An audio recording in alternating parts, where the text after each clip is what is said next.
Assalamualaikum warahmatullahi wabarakatuh. Hai.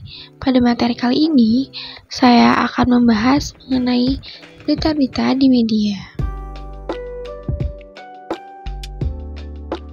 Sebelumnya, perkenalkan, saya akan sekali sama Hira Jonda dan teman saya Mutia Wirdanti. Kami dari kelas 11-5. Apa sih pengertian teks berita? Teks berita merupakan teks yang berisi informasi atau kejadian penting telah atau sedang terjadi dan disajikan melalui media. Antara lain media cetak seperti tabloid dan majalah, media elektronik seperti radio, televisi, dan film, dan media atau sibermedia seperti website di internet. Teks berita memiliki ciri-ciri. Ciri-ciri teks berita antara lain yaitu A. Berita bersifat faktual atau harus sesuai fakta yang ada dan bukan opini atau pendapat penulis serta tidak ada rekayasa. B. Berisi informasi aktual, terbaru, atau terkini yang dianggap bermanfaat bagi khalayak umum. C. Kronologis atau runtutan peristiwa disajikan secara urut serta memiliki keterangan waktu dan tempat berlangsungnya peristiwa. D. Isi berita jelas dan menggunakan kalimat sederhana yang mudah dimengerti. E. Bersifat objektif atau apa adanya dan umum, serta memiliki teknik penyampaian tersendiri agar menarik perhatian masyarakat. Syarat-syarat berita. Agar dikatakan baik, berita harus memenuhi beberapa syarat berikut ini. Seperti yang pertama yaitu ada faktual. Berita harus berdasarkan fakta atau kenyataan yang sebenarnya. Yang kedua, aktual. Berita disajikan harus yang terkini atau terbaru dan cepat disampaikan. Peristiwa yang terjadi saat itu hendaknya dituliskan dan disebarluaskan saat itu juga. Yang ketiga, akurat. Berita ditulis berdasarkan fakta atau opini dari narasumber melalui proses konfirmasi dari pihak terkait sehingga akurat dan tidak direkayasa untuk kepentingan tertentu. Yang keempat, lengkap. Berita disusun secara lengkap agar jelas, mudah dimengerti, serta membuat 6 unsur berita. Yang kelima, berimbang. Berita harus asli, tidak berat sebelah, dan tidak memihak orang atau pihak tertentu. Yang keenam, menarik perhatian. Berita harus menarik dan di luar kebiasaan. Berita juga harus bermanfaat dan penting untuk disampaikan kepada masyarakat. Ketujuh, kedekatan. Berita akan menimbulkan nilai ketertarikan lebih kepada pembacanya dikarenakan kedekatan psikologis dan lokasi atau geografis. Kedelapan, sistematis dan mudah. Berita harus disusun secara urut, runtut, dan informasi penting diletakkan di awal. Adapun kata atau istilah yang digunakan harus mudah dipahami oleh pembaca, pendengar, atau pemirsa awam. 9. Dampak, yaitu sekuat apa berita itu memberikan pengaruh dalam memberikan informasi, mempengaruhi, menghibur, dan mendidik yang merupakan tujuan jurnalistik.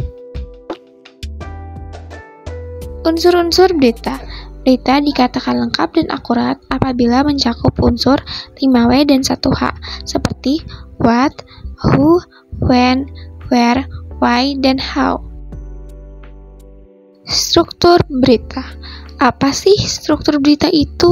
Struktur berita terdiri atas A. Judul atau headline. Judul berita biasanya memuat tentang kejadian yang akan dibahas. Judul dibuat menarik agar calon pembaca tergoda untuk membaca berita. B. Teras berita. Teras berita, kepala berita, lead news, atau orientasi ada di awal berita. Teras berita merupakan pembuka tentang hal yang akan diberitakan. C. Badan atau tubuh berita. Badan berita berisi informasi yang merupakan kelanjutan dari teras berita. Badan berita berisi peristiwa-peristiwa secara rinci mengenai keseluruhan berita. D. Kaki atau ekor berita. Kaki berita berisi informasi yang kurang penting dan bersifat sebagai informasi tambahan. Jika kaki berita dihapuskan, tidak akan berpengaruh pada kelengkapan berita. Pola penyajian berita. Berita dalam koran memiliki 3 pola penyajian sebagai berikut, yaitu A. Struktur bebas. Pola penyajian struktur bebas, hal yang menarik dapat diletakkan di bagian tengah atau akhir berita, biasanya digunakan pada penulisan future. B. Piramida bertumpuk. Kalau penyajian piramida bertumpuk digunakan untuk membangkitkan rasa ingin tahu pembaca. C. Piramida terbalik. Kalau penyajian piramida terbalik, informasi yang paling penting diletakkan di bagian atas atau paragraf pertama.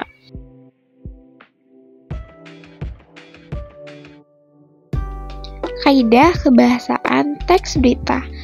A. Bahasa baku netral dan objektif. Berita menggunakan bahasa baku netral dan objektif. Bahasa juga dibuat singkat, padas, lugas, jelas, dan komunikatif. Bahasa baku merupakan bahasa yang pengucapan dan penulisannya sesuai dengan kaidah-kaidah standar seperti KBBI, AYD, Tata Bahasa Baku, dan Ensiklopedia. Konjungsi. Dalam teks berita sering terdapat konjungsi. Konjungsi kata tugas atau kata hubung berfungsi menghubungkan dua atau lebih kata, frasa, klausa, kalimat, maupun paragraf. Konjungsi ada beberapa jenis, diantaranya sebagai berikut. 1. Konjungsi temporal merupakan kata hubung yang mengacu pada waktu dan sekaligus sebagai sarana kohesi teks. 2. Konjungsi kronologis merupakan kata hubung untuk menjelaskan urutan waktu. 3. Konjungsi bahwa berfungsi sebagai penerang kata yang diikutinya. C. Kutipan langsung dan kutipan tidak langsung. Berita menggunakan kutipan langsung dan kutipan tidak langsung. Kutipan langsung diapit oleh tanda petik, dan kutipan tidak langsung tanpa tanda petik yang diungkapkan kembali oleh penulis dengan bahasa sendiri. Kutipan ini digunakan untuk menyampaikan hasil wawancara dengan narasumber. D. Kata kerja mental. Kata kerja mental adalah jenis kata kerja yang mengekspresikan sikap atau respon seseorang terhadap suatu tindakan, pengalaman, atau keberadaan. Kata kerja mental menunjukkan aksi yang menerapkan persepsi. Adverbia atau kata keterangan. Adverbia adalah kata keterangan yang menjelaskan verba, adjektiva, atau adverbia lain. Pada umumnya, adverbia digunakan sebagai pewatas.